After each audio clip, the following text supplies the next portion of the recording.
alam dunia beki keeng loba jalma nu malaweng nu doraka beki anteng kana ibadah temayang tapi kudu nyahoeun mah kudu jetueun geus kaambeul sihir komo aya bacaanana Bismillahirrahmanirrahim walau anna qur'anan suyirat bihil jibal wa quti'at bihil ardu wa kullima bihil mauta balillahil amru jami'an innahu min Sulaiman wa innahu bismillahirrahmanirrahim alla ta'lu alayya wa tuni muslimin pencet ya pencet ampun ayo siap berangkat ampun ayo dek mana balik dek jalan mana jalan celi los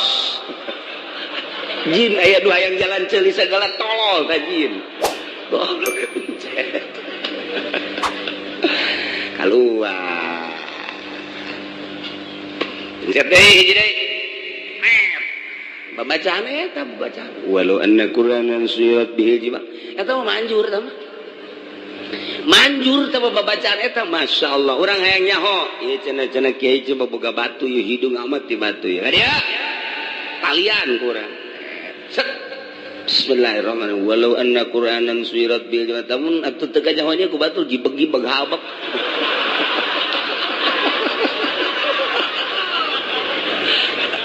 jauh lu nyaho atuh tapi ternyata ngagibeg sorangan eta teh coba urang teh combong cicing bae nya badar asem cicing bae kabar dieuna kitu naon ieu gede tah bangsa batu kinyang wang wah iya hikmahna ya asihan seng hayang geus ieu kinyang yang asihan ieu pokona mah sia mun make batu ieu aja make mobil sok awewe daekeun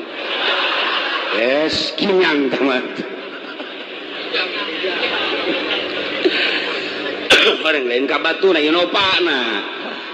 insyaallah ta eta ta walau anna qur'anan suyirat bil jibal baca deh kurang pencet aduh panas di mana sih aya aduh di mana buka bumi ditahan saha sia ditahan saha ditahan saha ngomong tatangga tapi kalau kada percaya teh kos kitu ngaranna jin ngaco ngereng jin kecuali bisa ditewak jin nah jin bisa ditewak jin kudu bisaan mah keluar tewak sia kiriman di mana sia hah ayo di mana ngomong nah sia geus beunang dibeunang jin teh beunang katewak jin padahal mah urang newak hitut kan teu bisa itu mah bisa sanu itu teh jin gitu bisa lantaran nya lembutan tapi lantaran orang bisa ngajinekin jin ku bahasa Al-Qur'an tadi walau anna qur'anan suyirat bihil jibal tok eta bae wiridna sabarakali cenah di wiridna ke 110 poe ulah ngadahar sangu ulah ngadahar cai wae sia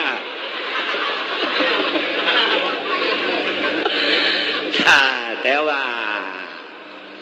kieu aing mah sia jin sa jiprit kula ieu itu tahan gosa kumang anu nu ngalaksanakeun sa anu ya idik dibalikeun teh moal ieu balikan kanu bogana apa kanu itu kanu bogana tadinya tak kanu nitahan kula balikeun ku urang set iprit wayana sia ulah balik ka Sukabumi ongkos tadinya bae kanu dititahan ku sia daek sia atuh asal aya lisong wae kula mah tenang lisong mah babari teh mah lah pokona mah sia geus balik deui ka ditu nya awas sia lamun teu balik deui diancam ku aing ku cara mantra-mantra urang bismillahirrahmanirrahim mal dibaca ku aing ye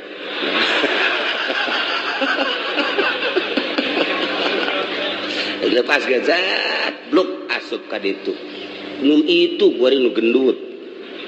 Nah, kasaksian gendut kan? Gendut. Eta jin ngamuk di jero. Pohara lamun bisa balikeun. Apa masalah? Teu doraka ngabalikeun kos kitu sebab nu nyana dibalikeun ka nyana.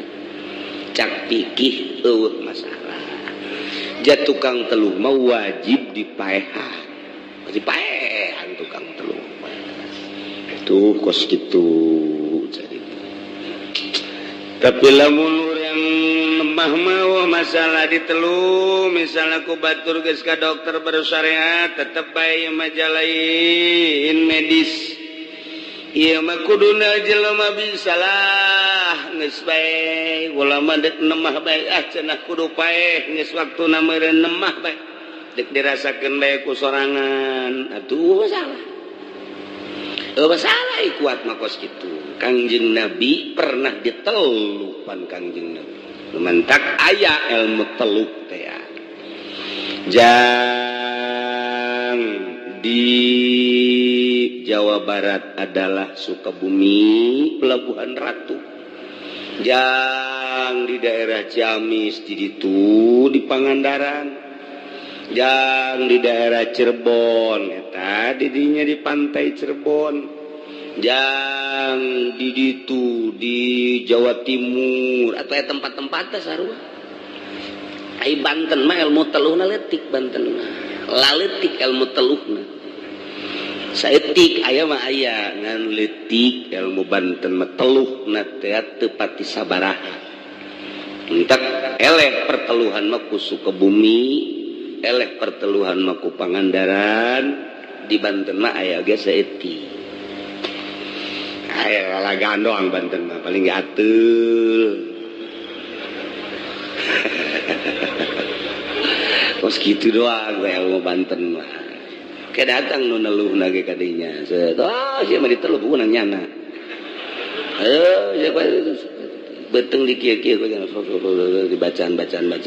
cabut set. Buat keluar engsel.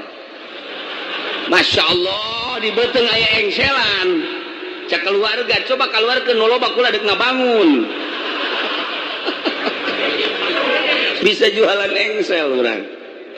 Ya Allah ya Rabbi bisa bisa henteu kos kitu ngan kos kitu mah henteu sabenerna mah. Nah fa ilam yamus lam tuzadil jawaih lamun henteu paeh eta jelema nu dianiayana fa ilam yamut maka lamun henteu paeh jelema anu dibacokna lam tuzadil jawaib fil azhar temenang ditambahan katuna nurutkeun ceuk kaul azhar sakitu bae yakni mumasalah walawi kasomatun sumamata izai dianiaya kuki Umar walikatna dibacok make bedog jero luar biasa tete kizaya dibacok kuki Umar atuh kizaya hayang males kaki Umar Zaid hayang males kaki Umar bacok deui. Cik Zaid ge ieu mah geus bae kula mah hayang akur bae lah. Mun walikat kula di dieu ieu dibacok jerona kira-kira bangsa ukuranana 10 cm maka kula dek ngabuacok deui atau dipasrahkeun ka algojo soal ngabacok nama. Dek sorangan mangga dek dipasrahkeun ka algojo supaya akur bae mangga sakumaha nu dihareup teh ya otomatis dibacok deui kan ku Ki Zaid walikat Ki Umar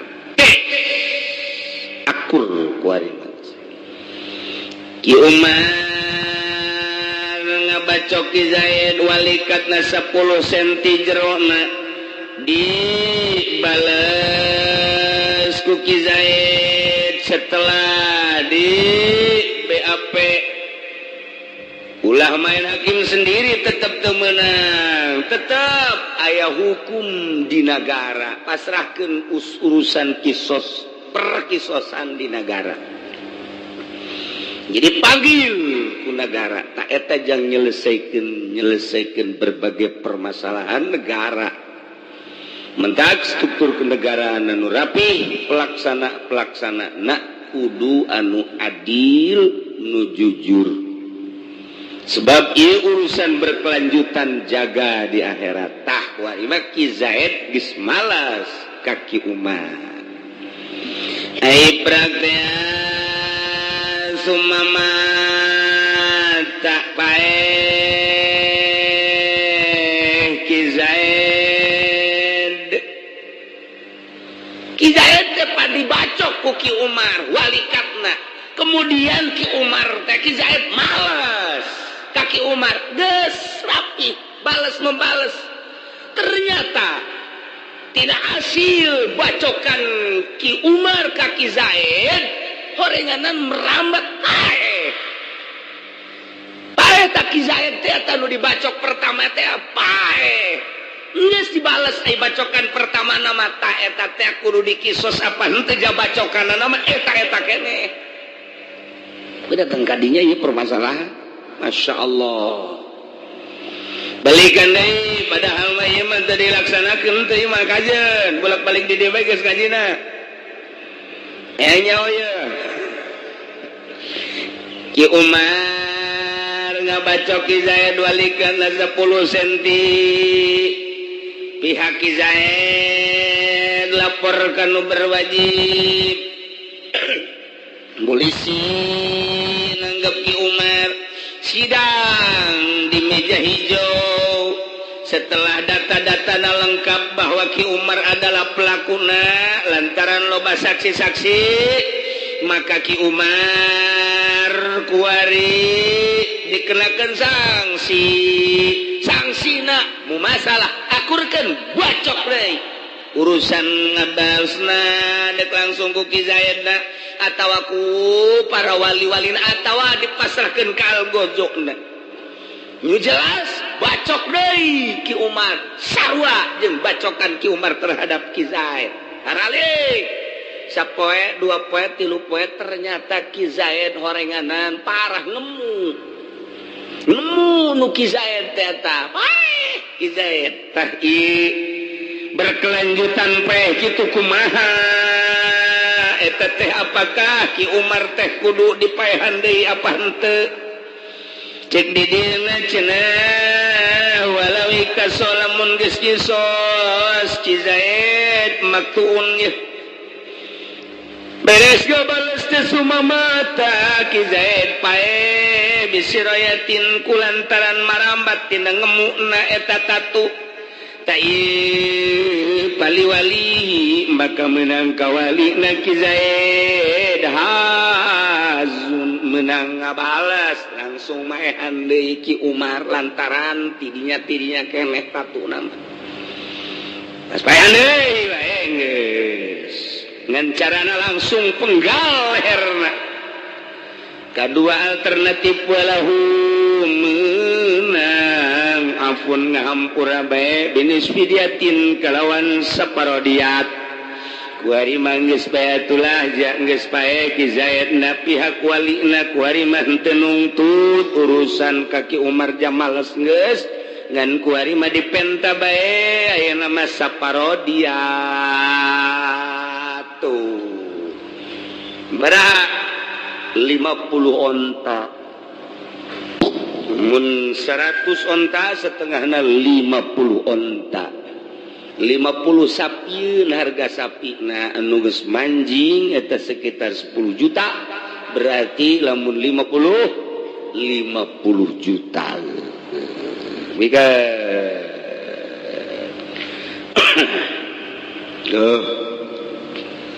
peteknya sing hararade ya urusan nukos karari Masya Allah karim rarempan jasa walau kutiat tiada lamun dipegatkeun dua leungeun Ki Zaid dianiaya ku Ki Umar dua nana dipotong leungeunna kemudian dia Ki Zaid lapor panggil Ki Umar ternyata data-datanya lengkap bahwa benar-benar Ki Umar pelaku terhadap pemotongan lengan kaki Zaid ya dibalaslah maka pihak Ki Zaid nggak balas kaki Umar Aibra sumamata Ki Zaid maut tetap wali